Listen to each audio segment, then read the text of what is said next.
More now on the breaking news we have been following. The Omaha Public Power District approves a resolution that extends operation at the North Omaha station. Well, back in 2014, OPPD said that it would retire its oldest remaining coal units by 2023.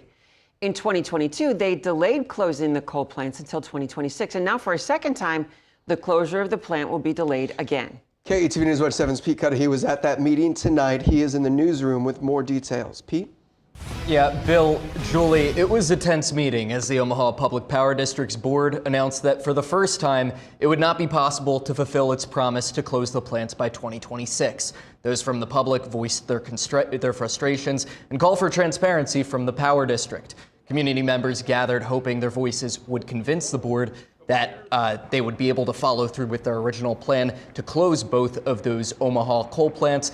The board was to vote on a resolution that would allow the North Omaha plant to continue operating with the coal. Citizens attending the meeting thought a vote against the resolution would close both plants, but tonight in a bombshell, they learned that the earliest the coal plants would be able to shut down is in fall of 2028. Now that's for multiple reasons, ranging from still needing approval from the Federal Energy Regulatory Commission to threatened litigation from the Attorney General, leaving community leaders like State Senator Terrell McKinney asking why this is being announced just now.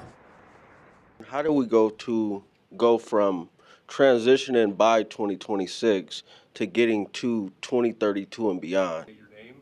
While the board listened to citizen after citizen voice their frustration, they inevitably decided in a 6-2 vote to pass the resolution allowing the coal plant to continue to operate. This resolution does not abandon retirement or refueling plans, and I want to be very clear about that.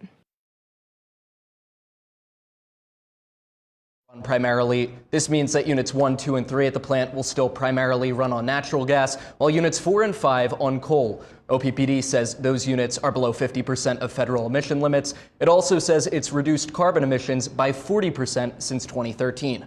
Frustrated citizens says that there will be an effort to recall board members who continue to vote in a way they disapprove. Back to you. A story we'll certainly stay on top of. Pete, thank you so much.